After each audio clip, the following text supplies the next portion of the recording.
నమస్తే మిత్రులారా, నేను మీ జల్లి శంకర్ని. గద్దర్ విషయము ఒక 2 రోజుల నుంచి బాగా హాట్ టాపిక్గా నడుస్తూ ఉంది. అంటే గద్దర్కు పద్మశ్రీ రాలేదని కొంతమంది, పద్మశ్రీ ఇవ్వము అని చెప్పేసి బీజేపీ వాళ్ళు, ఇది బాగా చర్చ నడుస్తూ ఉంది. ఈ చర్చలో భాగంగా రేవంత్ రెడ్డిని బండి సంజయ్ కాపాడుతూ ఉన్నాడు. ఏ విధంగా కాపాడుతూ ఉన్నాడు, ఎట్లా కాపాడిండు? రేవంత్ రెడ్డి ఏమో గద్దర్కి పద్మశ్రీ ఇవ్వాలని చెప్పేసి ప్రపోజల్ పంపిన దాంట్లో ఆయన పేరు ఉందన్నటువంటి మాటని కాంగ్రెస్ వాళ్ళు చెప్తా ఉన్నారు. బండి సంజయ్ ఏం బరాబర్ మేము ఇయ్యము, ఆయన మా బీజేపీ కార్యకర్తలను సమీపించిండు, ఆ సమీపించిన వాళ్ళకు పాటలు పాడిండు. సో కాబట్టి బరాబర్ ఇయ్యం మేము. బీజేపీ కార్యకర్తలు అంటే దేశ సేవకులు, వాళ్ళు దేశం కోసం ధర్మం కోసము పనిచేస్తారు. బీజేపీ కార్యకర్తలు లోకంలో, ఈ దేశంలో ఇంకెవ్వరు పనిచేయాలి, బీజేపీ కార్యకర్తలు మాత్రమే దేశం కోసం ధర్మం కోసం పనిచేస్తారు. ఇంకెవ్వరు పనిచేయరు, దేశభక్తి వీళ్ళకి మాత్రమే ఉంటుంది, ఇంకెవ్వరికి ఉండదు అన్నటువంటి విధంగా నేను బండి సంజయ్ గారు మాట్లాడడం జరిగింది. మరి ఇది మాట్లాడితే కాంగ్రెస్ వాళ్ళు బాగా బండి సంజయ్ని వ్యతిరేకిస్తూ విమర్శిస్తూ, కొంతమంది ఒక కోటరీ మాత్రమే విమర్శలు చేస్తూ బయట్లు కానీ మీడియాతో మాట్లాడడం కానీ చేసిరు. అది కూడా రేవంత్ రెడ్డికి సంబంధించినటువంటి కోటరీ మాత్రమే ఎక్కువగా విమర్శలు చేసింది. చామల కిరణ్ కుమార్ రెడ్డి అయితేనేంది, అద్దంకి దయాకర్ అయితేనేంది, ఇట్లా కొంతమంది రేవంత్ రెడ్డికి అనుచర భక్తులుగా ఉన్నటువంటి వాళ్ళు మాత్రమే బండి సంజయ్ మీద విరుచుకుపడతా ఉన్నారు. కానీ ఇదంతా బట్టి చూస్తూ ఉంటే 2 రోజుల నుంచి జరుగుతున్నటువంటి ఈ పొలిటికల్ డ్రామాని మనం క్షుణ్ణంగా పరిశీలించి చూస్తే రేవంత్ రెడ్డిని బండి సంజయ్ కాపాడుతూ ఉన్నాడు. ఎందుకు కాపాడుతూ ఉన్నాడు, ఏ విధంగా కాపాడుతూ ఉన్నాడు అనేది మీకు చెప్పేటువంటి ప్రయత్నం చేస్తా. గతంలో ఒకసారి ఆర్ఎస్ ప్రవీణ్ కుమార్ గారు ఒక మాట అన్నారు. ఏమన్నారో ఒకసారి అది చూపిస్తా. ఆ బయట చూపించిన తర్వాత ఈ బండి సంజయ్ మాట్లాడినటువంటి మాటల గురించి చెప్తా నేను. ఇగో, బీజేపీ ఏమో రేవంత్ ప్రొటెక్షన్ ఫోర్స్గా మారింది, రేవంత్ ఏమో బీజేపీ సెక్యూరిటీ ఫోర్స్గా మారిండు. అంటే ఆర్పిఎఫ్ బిఎస్ఎఫ్ లాగా మారిండు ఒకరికి. సో ఏమంటున్నాడు, రేవంత్ రెడ్డి ఏమో బీజేపీకి సెక్యూరిటీ ఫోర్స్ లెక్క మారిండు, మన రేవంత్ రెడ్డికి ఏమో బీజేపీ వాళ్ళు రేవంత్ ప్రొటెక్షన్ ఫోర్స్ లెక్క మారారు. సో కాబట్టి ఈయన మీద వ్యతిరేకత వచ్చింది అనుకో, ఎవరి మీద, రేవంత్ రెడ్డి మీద వ్యతిరేకత వస్తే, రేవంత్ రెడ్డికి నెగిటివ్గా ఎక్కడన్నా ప్రచారం జరిగితే వెంటనే రేవంత్ ప్రొటెక్షన్ ఫోర్స్ లెక్క బీజేపీ నాయకులు, బీజేపీ కార్యకర్తలు, బీజేపీలో ఉన్నటువంటి సోషల్ మీడియా వాళ్ళు కూడా ఒక ప్రొటెక్షన్ ఫోర్స్ లెక్క ఏర్పడి రేవంత్ రెడ్డిని భద్రంగా కాపాడుతూ ఉంటారు. ఎలాంటి హాని జరగకుండా, ఎలాంటి వ్యతిరేకత రాకుండా కాపాడుతూ ఉంటారు. సేమ్ అలాగే బీజేపీకి ఏమైనా డ్యామేజ్ అవుతుంది, బీజేపీకి ఏమైనా ప్రమాదం అవుతుంది, మీరు ఒకసారి బీజేపీకి ఏ విధంగా ప్రమాదం అవుతా ఉందో కూడా నేను వివరిస్తా.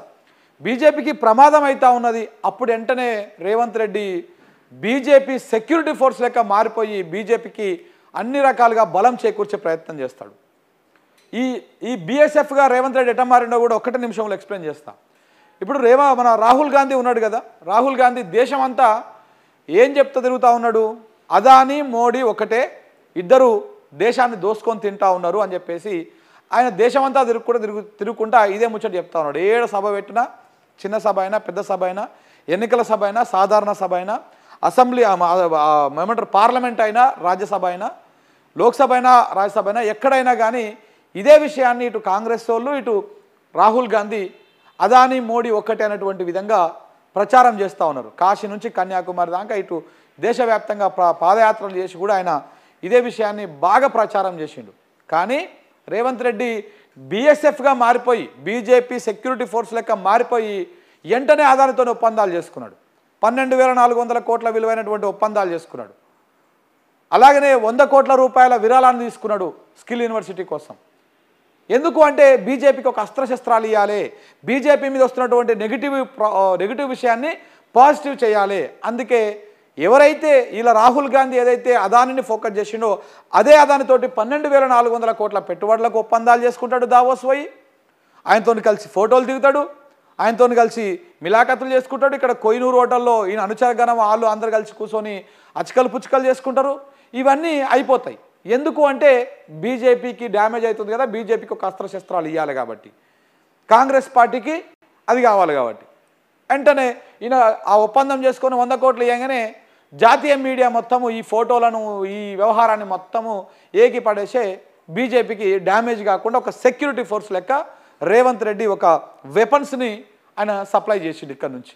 అంటే రాజకీయ అస్త్రాలను ఆయన రెడీ చేసి మోడీ గారికి గుజరాత్కు పంపించేస్తే వాళ్ళు ఈ రకంగా, అందుకే ఆర్ఎస్ ప్రవీణ్ కుమార్ గారు చాలా తెలివిగా అన్నారు, అందుకే బీఎస్ఎఫ్గా రేవంత్ రెడ్డి ఉన్నాడు అని చెప్పేసి.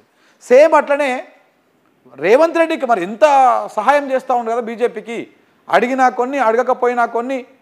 ఇప్పుడు పెద్ద మూట అటు పోతూ ఉంటే చిన్న మూట గుజరాత్కి పోతూ ఉన్నది, పెద్ద మూటనేమో ఢిల్లీకి పంపిస్తూ ఉన్నాడు, చిన్న మూటనేమో గుజరాత్కు పంపిస్తూ ఉన్నాడు. ఎందుకంటే వీళ్ళు కావాలి వాళ్ళు కావాలి కాబట్టి.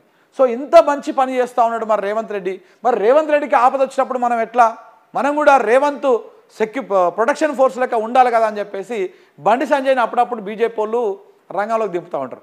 ఆ రంగంలోకి దింపిందే ఈ గద్దర్ వ్యవహారం అనమాట. ఆయన ఏమన్నాడు ఒకసారి ఇది కూడా మీకు వివరిస్తా. చెప్పండి అని భావజాలం ఏంది? ఎంతమంది భారతీయ జనతా పార్టీ కార్యకర్తలు మర్డర్ చేసిన వ్యక్తులనే ఎట్టిస్తామేమో పక్కయ్యాం.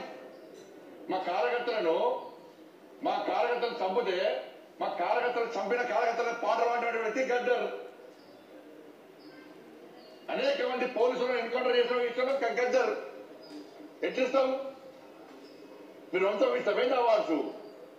భయపడే ప్రసక్తి లేదు, వెనుకపోయే ప్రసక్తి లేదు.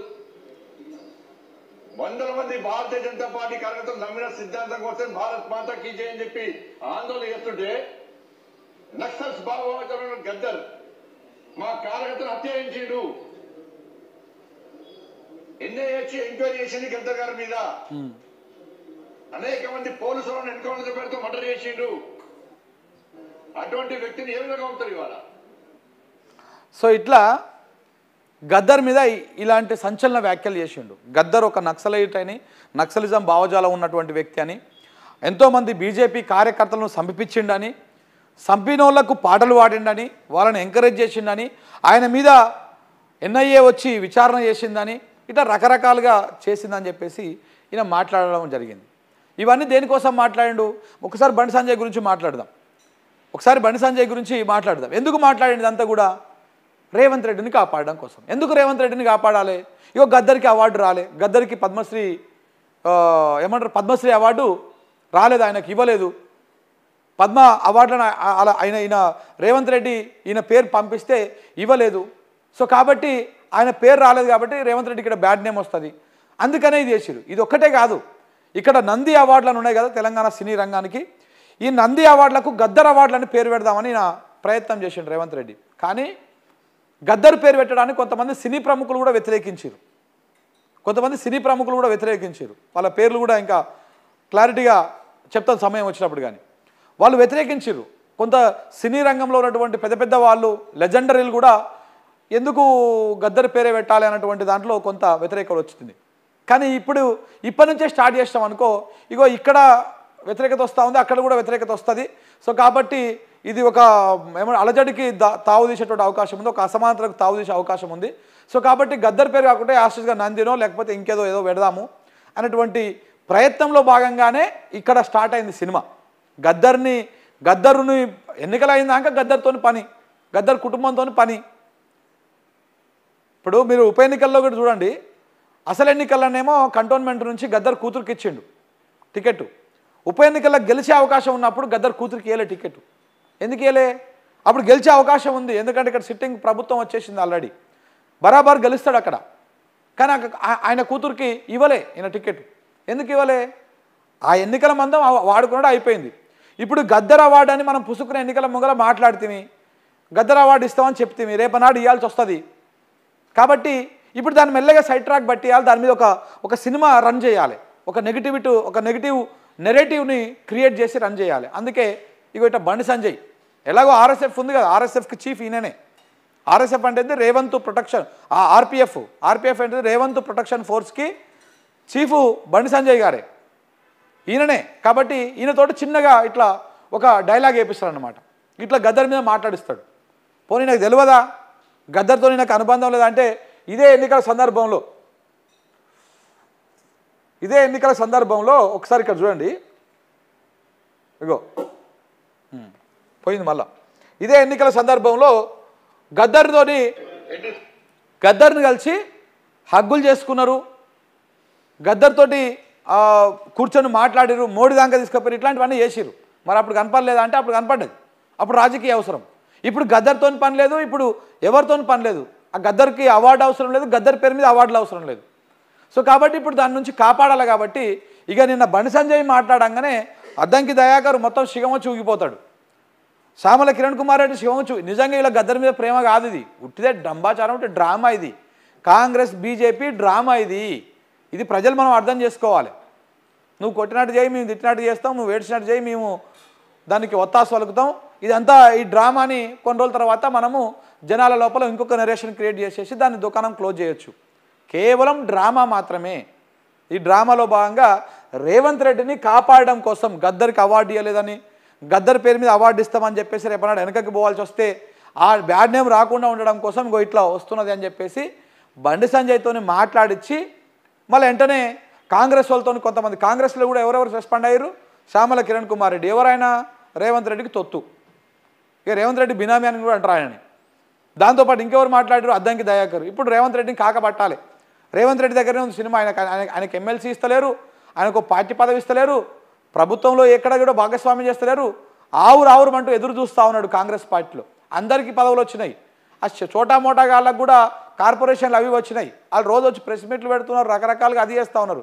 కానీ అద్దంకి దయాకర్కి మాత్రం ఇంకా గదే టీవీలో ముంగల కూర్చొని డిబేట్లలో పార్టిసిపేట్ చేస్తూ ఉన్నాడు తప్ప ఆయనకి ఇంకేమో పదవి రావట్లేదు, పదవి ఇస్తలేరు. ఆ పదవి కోసం ఈయన పాకులాడుతూ ఉన్నాడు. అందుకనే అద్దంకి దయాకర్ వెంటనే రెస్పాండ్ అయిపోయి వచ్చేసి మాట్లాడాడు. నిజంగా కూడా వీళ్ళకు నిజంగా అద్దంకి దయాకర్ గద్దర్ మీద ప్రేమ ఉండొచ్చు, 100% ఉండాల్సిందే, ఉంటుంది కూడా, కలిసి వీళ్ళందరూ ఉన్నారు కాబట్టి ఉద్యమంలో. కానీ ఇప్పుడు మాట్లాడడం వెనక కారణం మాత్రం కేవలం రేవంత్ రెడ్డిని కాకపట్టడం కోసం. రేవంత్ రెడ్డి వేసినటువంటి స్కెచ్లో వీళ్ళందరూ భాగస్వామ్యం అయ్యారు. ఇంకా ఆల్టర్నేటివ్లో కాంగ్రెస్ వాళ్ళు మాట్లాడింది ఇది కేవలము బండి సంజయ్ రేవంత్ రెడ్డి బీజేపీ ఒప్పందము, ఈ రెండింటిలో భాగమే. ఎందుకంటే ఇదంతా బట్టి చూస్తూ ఉంటే అదే అర్థమవుతూ ఉన్నది. కేవలం ఈ డ్రామా 2-3 రోజులకెళ్ళి ఈ డ్రామా చేస్తూ ఉంటే, నిన్నటికెళ్ళి ఈ డ్రామా చేస్తూ ఉంటే కేవలం ఇప్పుడు మీరు చూడండి కాంగ్రెస్కి అనుకూలంగా ఉన్నటువంటి కొంతమంది అనలిస్టులు కూడా దీని మీద గద్దర్ మీద ఎనలేని ప్రేమ ఒలకపోస్తూ ఉన్నారు. ఇదంతా కూడా కేవలము రేవంత్ రెడ్డి బండి సంజయ్ ఆడుతున్నటువంటి డ్రామా. గద్దర్ మీద ప్రేమ కాదు. గద్దర్ మీద ప్రేమ ఉంటే వీళ్ళు చాలా చేయొచ్చు, కానీ అది చేయట్లేరు. కేవలము కాంగ్రెస్ బీజేపీలు కలిసి గద్దర్ని రాజకీయంగా వాడుకున్నాయి. గత ఎన్నికలు 2023లో అధికారంలోకి వచ్చినాక ఇటు బీజేపీ కేంద్రంలో అధికారం ఉంది కాబట్టి బీజేపీ ఆయనను వాడుకుంటా ఉన్నది. ఆయన పేరు వాడుకొని విద్వేషాలు రెచ్చగొట్టి వాళ్ళకి కావాల్సిన ఓట్లను తెచ్చుకునే ప్రయత్నం చేస్తూ ఉన్నది. At the same time Congress party కూడా ఏం చేసిండు గద్దర్కి అనేటువంటి పేరు రాకుండా ఉండడం కోసము రేవంత్ రెడ్డి ఒక పకడ్బందీ ప్రణాళికబద్ధమైనటువంటి ఒక ప్లాన్ గీసుకొని ఆ ప్లాన్ ఇంప్లిమెంటేషన్ చేస్తూ ఉన్నాడు. అంతకుమించి ఇంకొకటి ఏం లేదు. ఇది అందుకే ఈ టైటిల్గా అందుకే పెట్టాం, రేవంత్ను కాపాడుతున్న బండి సంజయ్ అని. Thank you very much.